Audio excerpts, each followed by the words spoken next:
नमस्कार। प्याप्सन रूपन्देहीले सञ्चालन गरिरहेको शैक्षिक कार्यक्रममा भैरहवा टेलिभिजन हेरेर बसिरहनुभएका तपाईँ सम्पूर्ण विद्यार्थी भाइ बहिनीहरूलाई म आजको कक्षामा पनि हार्दिक स्वागत गर्न चाहन्छु। मलाई विश्वास छ तपाईहरू सदा झैं तयारी अवस्थामा अध्ययन गर्नका निमित्त टेलिभिजनको नजिक आइसक्नु भएको छ। यदि साथी कोही छुट्दै हुनुहुन्छ भने उहाँहरूलाई पनि खबर गरिहाल्नुहोस् है। अब हामी आजको विषयवस्तुलाई अगाडि बढाउन गइरहेका छौं। विद्यार्थी भाइ बहिनीहरू, हामीले हिजोको कक्षासम्म शब्द वर्गको व्याकरण खण्ड पनि पढ्यौं। त्यस अन्तर्गतको शब्द वर्गलाई हामीले मसिनो गरी चर्चा परिचर्चा गरेका छौं कि जुन प्रश्न नम्बर 5 मा आउने गर्थ्यो। आजको विषयवस्तु हामीले पाठ 2 अध्ययन गर्नेछौं। पाठ 1 सिद्ध्याइसक्यौं, जसबाट हामीले विवेचनात्मक उत्तर, सप्रसंग व्याख्या लेखन, छोटो उत्तर लेखन, प्रश्न नम्बर 15 मा आउने, त्यसैगरी प्रश्न नम्बर 11 मा आउने आदि र व्याकरण खण्ड हामीले चर्चा गरिसकेका छौं। विद्यार्थी भाइ बहिनीहरूले आफूलाई अप टु डेट राख्नु भएको छ, मलाई विश्वास छ। अब विलम्ब नगरी आजको विषयवस्तुलाई अगाडि बढाउँ। आज हामी कविता पढ्न जाँदैछौं। कविता भन्ने बित्तिकै कविता पनि साहित्यको एउटा पुरानो विभिन्न विधाहरूमध्ये पुरानो विधा हो र यो चर्चित र लोकप्रिय पनि हो, सबैले मन पराएको विधा पनि हो। कविता जसलाई हामीले पद्यमा पनि लेख्न सक्छौं र गद्यमा पनि लेख्न सक्छौं। छन्द हामीलाई ज्ञान छ, छन्द ज्ञान भएको व्यक्तिले पद्यमा लेख्न सक्नुहुन्छ भने, यदि छन्दको ज्ञान छैन भने गद्यमा पनि आफ्नो भावना समाज परिवर्तनका लागि, साहित्यको उत्थानका लागि, देशको परिवर्तनका लागि, सामाजिक विषयवस्तुको उजागर गर्नका लागि कविता एउटा महत्त्वपूर्ण माध्यम हो र त्यसैगरी एउटा अथवा स्रष्टाको भावनालाई बाहिर ल्याउने, प्रस्फुटन गराउने अर्को अत्यन्तै सजिलो, मिठो, लोकप्रिय, चर्चित माध्यम कविता हो। आज हामी त्यही कविता जो हाम्रो पाठ 2 मा छ, सन्तुष्टि कविता पढ्न जाँदैछौं। कविता भन्ने बित्तिकै हेर्नुस् त भाइ बहिनीहरू, कवि प्लस ता, कवि शब्दमा ता प्रत्यय लागेर कविता बन्यो, जसको अर्थ हामीले सहजै सजिलै बुझ्न सक्छौं। कविको रचना, कविको सृजना, हैन? अनि त्यसैगरी स्रष्टाको सृजना, हामीले कविलाई स्रष्टा पनि भन्न सक्छौं, भन्छौं, सृजना गर्ने व्यक्ति। यसरी बनेको कविता छन्दमा छ भने जसलाई हामी पद्य भन्छौं। केमा भएदेखि भाइ बहिनीहरू?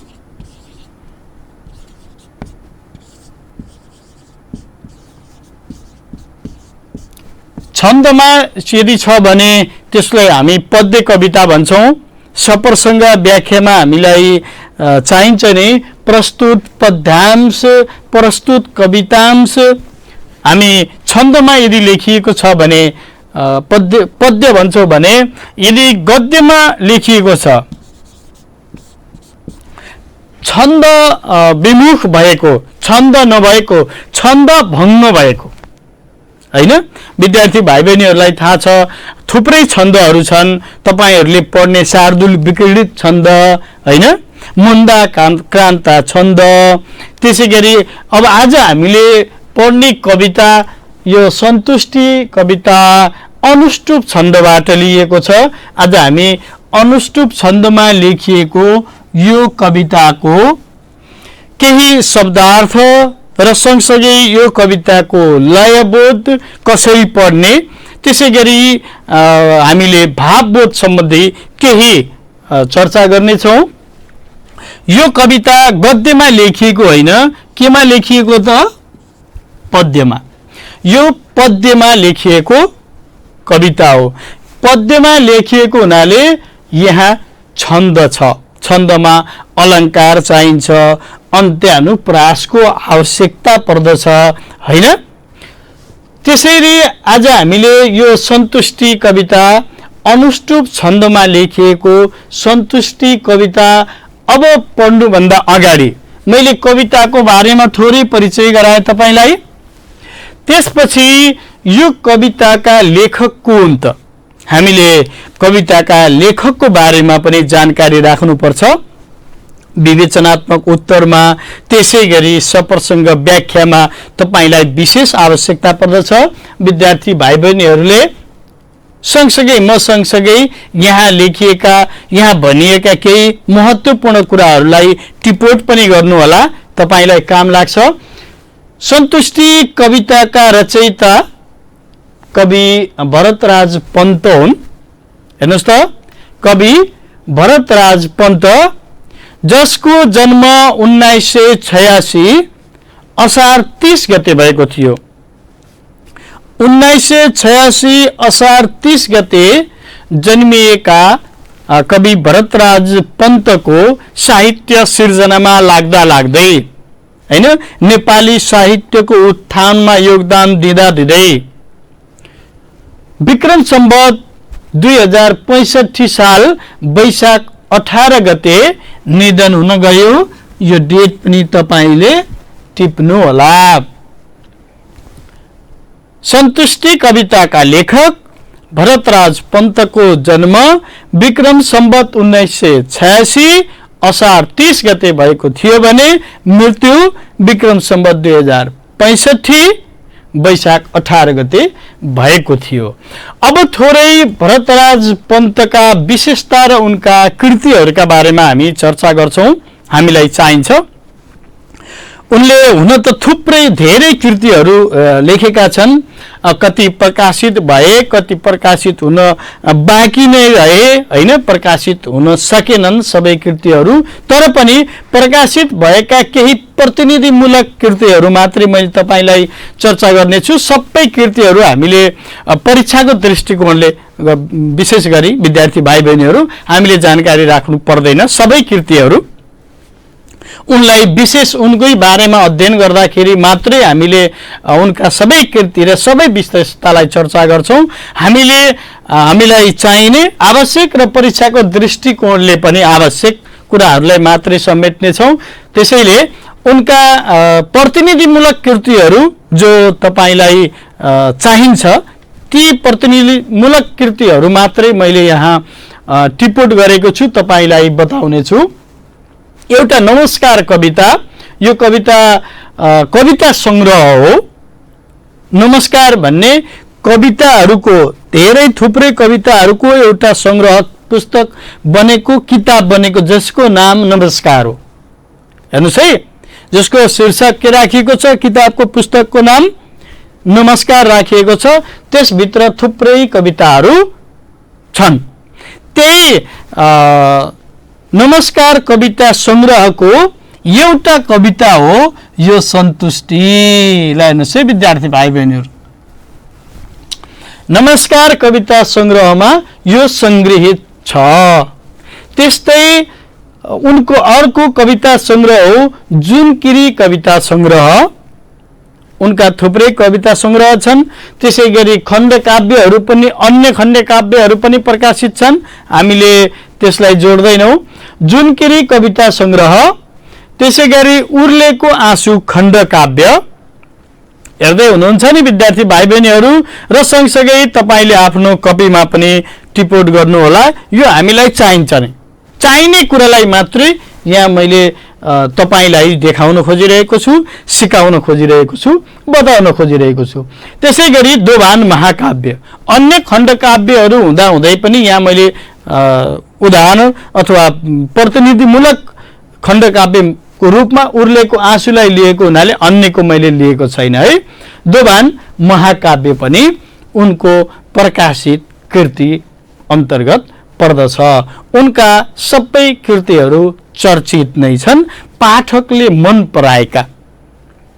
हैन विद्यार्थी भाइ बहिनीहरू, लेख्नलाई ठूलो कुरा रहेन, लेख्नलाई ठुलो कुरा रहेन, आफ्नो मनको भावना चाहे समाजको राम्रो पक्षलाई होस् या विकृति र विसङ्गतिका कुराहरूलाई समेटिएको होस् या देश सञ्चालनका क्रममा राजनीतिक विकृति र विसङ्गतिका कुराहरू हुन् या छरछिमेकका कुरा हुन् या देशका कुरा हुन् या मनका भावनाका कुरा हुन् या तपाईको प्रकृतिमा रहेका खोला नाला चौर हरियाली हैन झरना आदि इत्यादि वन जंगल आदि इत्यादि समेटेका प्रकृतिसँग सम्बन्धित कविता किन नहुन्।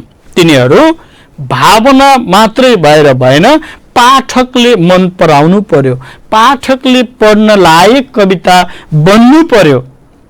कवि भरतराज पन्तका सबै कविता खण्डकाव्यहरू पाठकले पढ्न लायक, रोचक र मन पर्दा छन्। अब समय खेर नफाली अब हामी सन्तुष्टि कवितामा प्रवेश गरिहालौं है। उनको अत्यन्तै चर्चित कविता मध्ये सन्तुष्टि कविता पनि एक हो, जुन कुन छन्दमा लेखिएको भने हामीले अनुष्टुप छन्दमा लेखिएको। मैले यसलाई अब मेटाएँ त, अनुष्टुप छन्दमा लेखिएको सन्तुष्टि कविता हेर्नुहोस् है।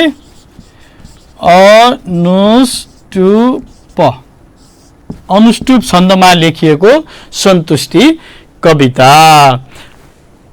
यो अनुष्टुप छन्दमा लेखिएको सन्तुष्टि कविता शीर्षकै आफैमा यसले अर्थबोध गर्ने खालको छ है। कहिलेकाहीँ हामीले फिल्म हेर्छौँ हैन, फिल्म हेर्छौँ अनि त्यो फिल्ममा कहिलेकाहीँ कुनै फिल्म सुरुमै हामीले अब यसपछिका घटनाहरू के हुन्छन् होला, यो यसरी अगाडि बढ्छ होला यो फिल्म भनेर पूर्वानुमान पहिले नै अनुमान गर्न सक्ने खालका हुन्छन्। पूर्वानुमान गर्न सकिन्छ। कुनै फिल्मको नाम अनुसारको घटना त त्यहाँ चलेकै छैन, कहाँबाट जोडेर अन्तिममा मात्रै त्यो नाम अनुसारको काम त्यहाँ भएको पाइन्छ, अन्तिममा जोडिएको पाइन्छ। पूर्वानुमान गर्न नसकिने खालका फिल्महरू विद्यार्थी भाइ बहिनीहरूले हेरिरहेको र तपाईले बुझ्ने भएको हुनाले मैले फिल्मको उदाहरण दिएको है। हुन त कथा पनि हुन्छ त्यस्तै, कथामा जन्मभूमिबाट पनि हामीले केही पूर्वानुमान गर्न सक्थ्यौं हैन। त्यस्तै अब यो सन्तुष्टि भन्ने बित्तिकै सम प्लस, अब यो सन्तुष्टि भन्ने शब्द कसरी बन्यो, कसरी बन्दो रहेछ, यसको बनोटका आधारमा सम प्लस तुष्टि इज इक्वल टु सन्तुष्टि। ल हेर्नुहोस् त, तपाईले आफ्नो कापीमा टिप्नु भयो भने काम लाग्छ। तुष्टि शब्दमा सम उपसर्ग लागेर, तपाईले उपसर्ग पढ्नुभएको छ हैन, प्रत्यय पढ्नुभएको छ, समास पढ्नुभएको छ, विग्रह पढ्नुभएको छ, सन्धि आदि इत्यादि पढ्नुभएको छ 9 कक्षामा। 10 कक्षामा भर्खर प्रवेश गर्दै हुनुहुन्छ, पढ्नुहुन्छ नआत्तिनुहोस् है। यो तुष्टि शब्दको अर्थ नै आफैमा प्रसन्न हो, प्रसन्न, खुसी, आनन्द हैन। यो तुष्टि शब्दको अर्थ जसमा सम उपसर्ग लागेर सन्तुष्टि बनेको छ। हेर्नुहोस् त, अब सन्तुष्टिको अर्थ प्रसन्नता। ल हेर्नुहोस्, प्रसन्नता, खुसी हैन, आनन्द आदि हुन सक्छन्। के को अर्थ? सन्तुष्टिको अर्थ यो हुन सक्छ। अब विद्यार्थी भाइ बहिनीहरूलाई मैले सन्तुष्टि कविताको लयबोध गराउनु पूर्व आज हामीले यसको केही भाग मात्रै लयबोध गर्नेछौँ र केही भाग मात्रै को हामीले अर्थबोध गर्नेछौँ। त्यस पूर्व केही शब्दार्थहरू, शब्दको अर्थहरू हुन त धेरै विद्यार्थी भाइ बहिनीहरूले किताब किनिसक्नु भएको छ, त्यही पनि जसले किन्नु भएको छैन उहाँहरूका लागि केही फलदायी बनोस् भन्ने किसिमले मैले तपाईलाई केही शब्दार्थहरू देखाउने छु। तपाईले यसबाट जान्नुपर्ने, नभए मैले पढाउँदा तपाईले बुझ्नुहुन्न, त्यसैले मैले केही शब्दको अर्थहरू हैन, केही शब्दार्थहरू तपाईलाई मैले देखाउने छु, तपाईले पढ्नुहुनेछ र हामी फेरि कवितालाई अगाडि बढाउने छौं। एकचोटि हेर्नुस् है त। यो कविता पढ्नु पूर्व, कविता पढ्नको लागि सुरुवात गर्नु पूर्व तपाईले आजको लागि, फेरि भोलिको कक्षामा थप शब्दार्थहरू जोड्ने छु, आजको लागि भने तपाईले मैले टेलिभिजन स्क्रिनमा देख्नु भएका सबै शब्दको अर्थ तपाईले जान्नुपर्ने हुन्छ। त्यसैले आफ्नो कापीमा फटाफट गरी टिपिहाल्नुहोस् है। टम्म शब्द जो अहिले कवितामा पढ्दा तपाईलाई थाहा हुनेछ हैन, ठिक्क मिल्ने गरी अगाउन्जेल मैले भन्नुभन्दा पहिल्यै तपाईले लेखिसक्नु भयो हैन।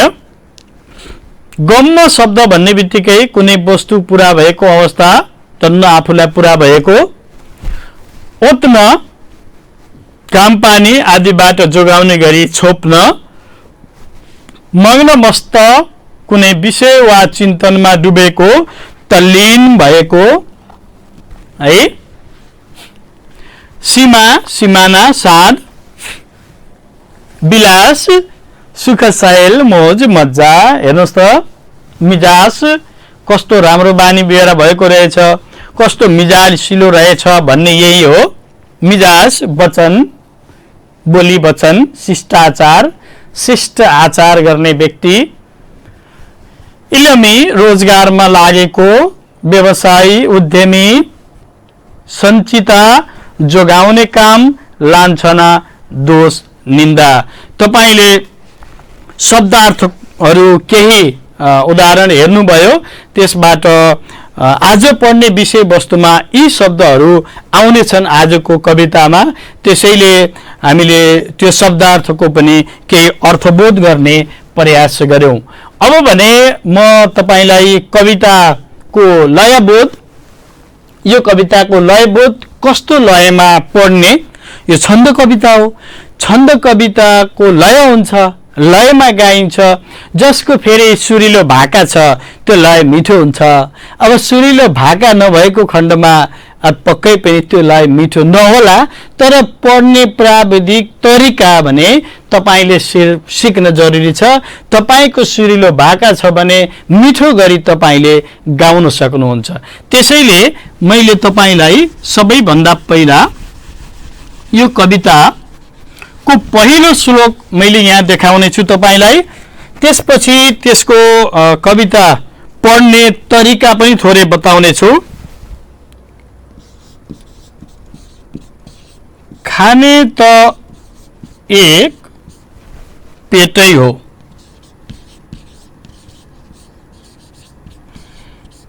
त्यसैले टम्म हुन्छु म।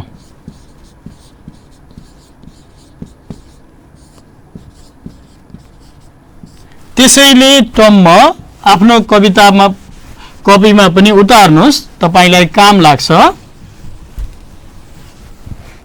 शब्द लेखनको पनि अभ्यास हुन्छ। त्यसैले टम्म हुन्छु म। लाउने एक जोरै हो, लाउने एक जोरै हो, त्यसैले गम्म हुन्छु म।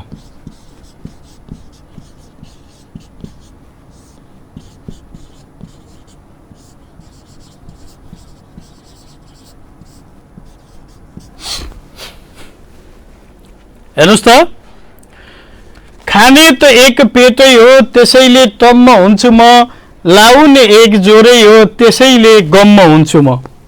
हैन, कविका आफ्नै विभिन्न कविका विभिन्न खालका विशेषताहरू हुन्छन्। भरतराज पन्त शास्त्रीय कवि हुन्, शास्त्रीय छन्दवादी कविको रूपमा चिनिन्छन्। त्यसै गरी प्रकृति प्रेमी कवि हुन्, तपाईले टिप्नु भए पनि हुन्छ। हेर्नुस् त,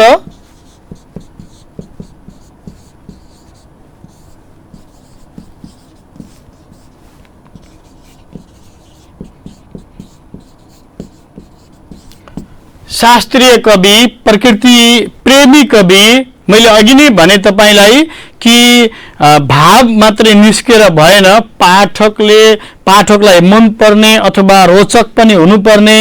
भरतराज पन्तका रोचक कविताहरू छन्, किनभने सामाजिक विकृति र विसङ्गतिका कुराहरू पनि उनले कवितामा उतारेका हुन्छन्। हेर्नुस् त, सामाजिक विकृति र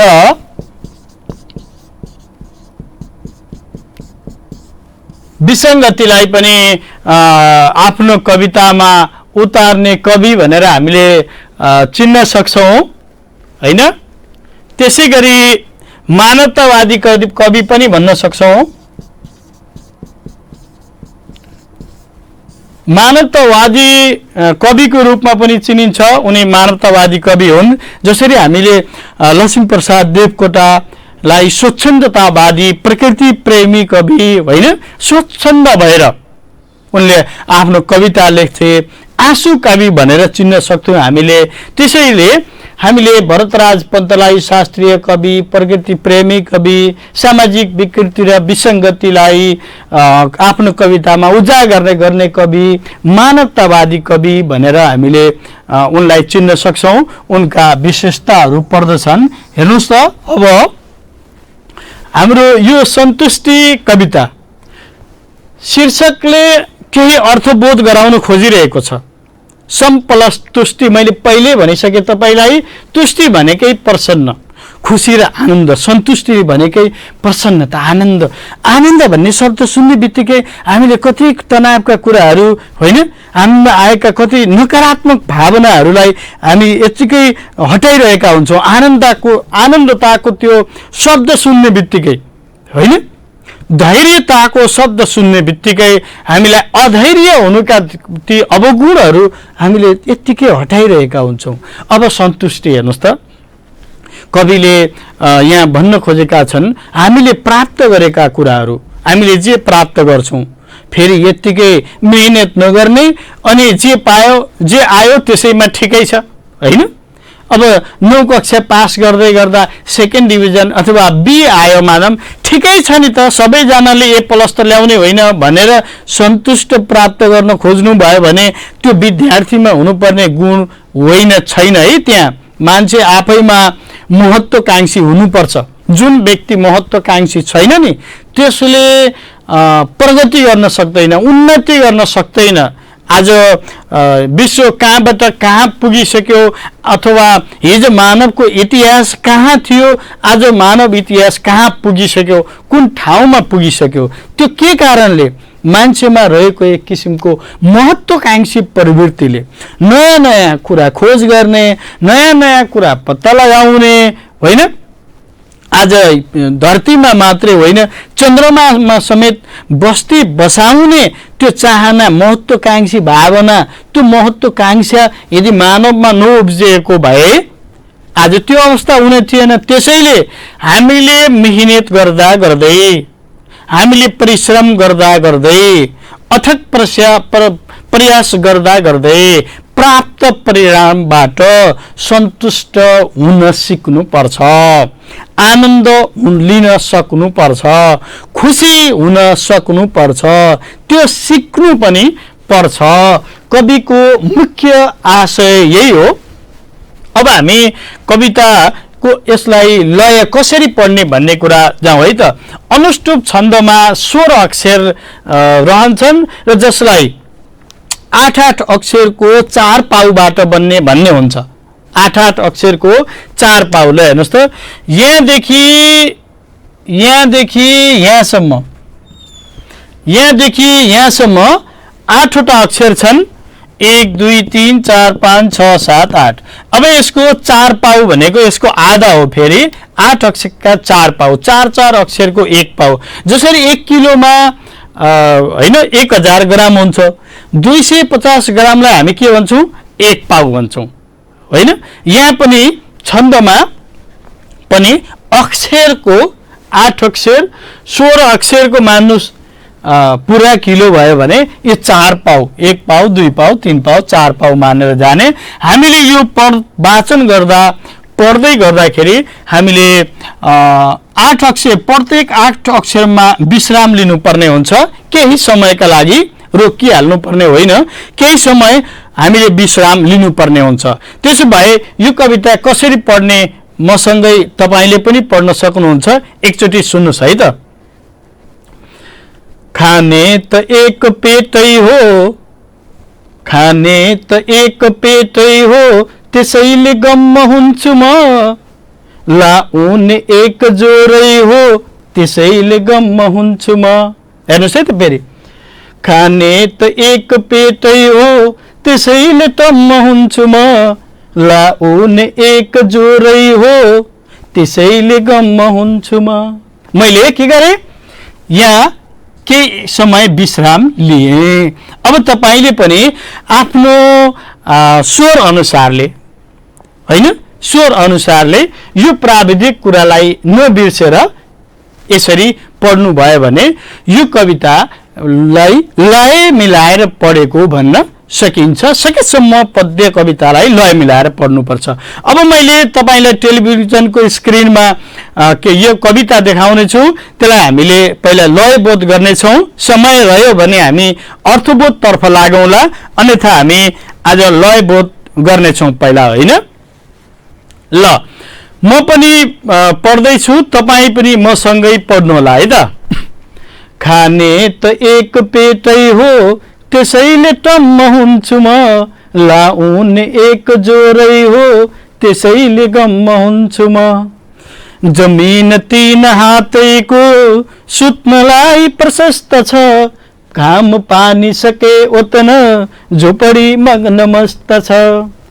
स्वावलम्बी सके बन्न कुनै चाहिन्न नोकर।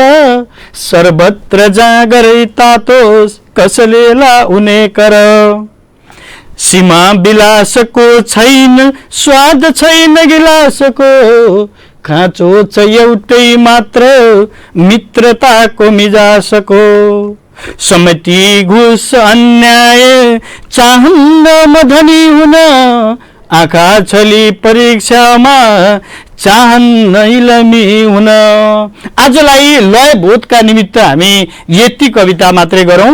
बाँकी रहेको कविताको श्लोकलाई हामीले लयबोध सहित अर्थबोध गर्नेछौँ। मैले अब यो पहिलो श्लोकको अर्थबोध गराउने छु। विद्यार्थी भाइ बहिनीहरूले यसको अर्थबोध बुझ्नुहोस् है त। हामीलाई परीक्षामा आउने भनेको अर्थबोध गरेर नै हो, होइन? परीक्षामा हामीले यो कवितालाई अर्थबोध गरेर बुझ्न सक्यौँ भने, अर्थबोध गर्न सक्यौँ भने हामीलाई पक्कै सजिलो हुन्छ। हेर्नुहोस् त, अत्यन्तै सरल शब्दहरू हुन सक्छन्, तर कति मर्मस्पर्शी, मन छुने खालको, सबैको मनमुटुमा बस्न सक्ने, होइन, कविता यो हामीले देख्न सक्छौँ। खाने त एक पेटै हो, होइन? मसँग अरबौं पैसा छ यतिखेर, होइन? मसँग अरबौं पैसा छ, भोक लागेको छ, तर खाने त एक पेट मात्रै हो। मैले 10 पेट बराबरको पनि खान सक्दिनँ नि, होइन? मलाई यो कविता वाचन गर्दै गर्दा, यो कविता पढ्दै गर्दै गर्दा मलाई भैरव अर्यालको सम्झना आउँछ। जय भोलि निबन्धमा भैरव अर्यालले, उनी लेखक हुन्, जो प्रसिद्ध हास्य व्यङ्ग्य निबन्धकार, तपाईँलाई थाहा छ। जय भोलि यहाँ पढ्नु पनि हुन्छ तपाईँले, होइन? त्यो सम्झना आउँछ। जय भोलिको चाहिँ सम्झना आउँछ कि त्यहाँ लेखक कुनै बफे डिनर पार्टीमा गएका छन्। बफे डिनर पार्टी भनेपछि आजकलको विद्यार्थी भाइ बहिनीले बुझ्नुहुन्छ।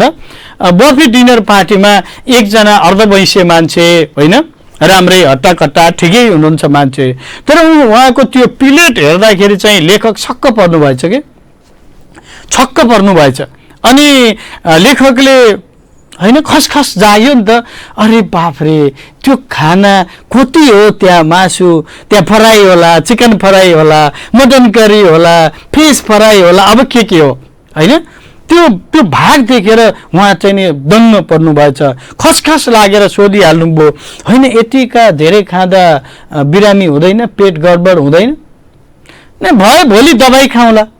त्यसैले जय भोलि भनेको त्यही हो नि त, होइन? शीर्षकका आधारमा पनि भयो, भोलि दबाई खाउँ ल। हेर्नुहोस् त, अब भोलि दबाई खानु परेपछि त आज खाएको कुरा त त्यो त गोबरै भयो त।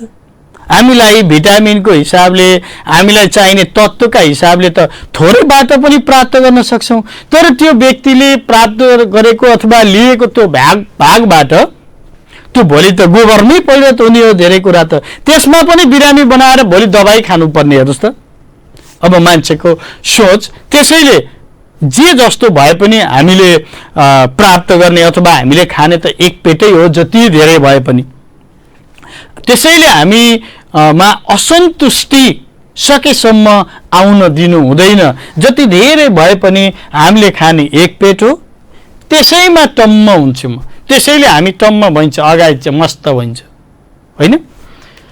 लाउन एक जोरै हो। अब यो शरीरलाई ढाक्नका लागि, अङ्गलाई ढाक्नका लागि मसँग 50 थरी कपडा छन् भने पनि आज मैले त एक जोर कपडा लगाएको छु, होइन? या 2 जोर खप्टेर कपडा पनि लगाएको छैन। धेरै कपडा भएर प्रसन्न हुनुपर्ने, थोरै एकाध जोर 2-4 जोर मात्रै कपडा भएको कारणले दुखित हुनुपर्ने विद्यार्थी भाइ बहिनीहरू तपाईँले सुन्नुहोस् है।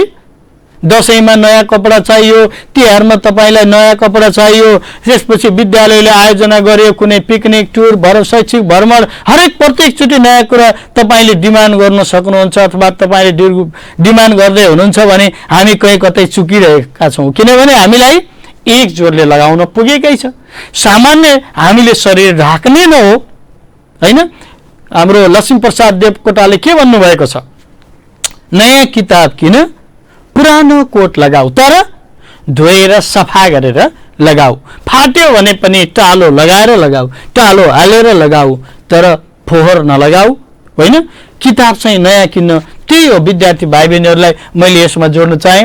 लाउन एक जोरै हो, त्यसैले गम्म हुन्छु म। ल हेर्नुहोस् त, त्यसैबाट टम्म। हामीले गम्मको अर्थ अघि बुझेका छौँ नि त, होइन? त्यसैले प्रशस्त हुन्छ मलाई, पुरा पुग्छ मलाई, म सन्तुष्ट हुन सक्छु भने मैले चाहिँ नि बढी किन खोज्नु पर्ने? यति मैले तपाईँले राखेँ। पहिलो श्लोक हामीले यो कविताको लयबोध गरिसक्यौँ, पहिलो श्लोकको अर्थबोध पनि गरिसक्यौँ। बाँकी थप हामीले भोलिको कक्षामा चर्चा गर्नेछौँ। तपाईँले अघि यहाँ मैले पढाएका कुराहरूलाई आफ्नो कपीमा टिप्पण गर्नुभएको छ, त्यो पढ्नु होला, शब्दार्थ पढ्नु होला, शब्दको अर्थहरू, र बाँकी कुरा भोलि चर्चा गर्ने बाचासहित आजको कक्षाबाट म बिदा हुन्छु। धन्यवाद, नमस्कार।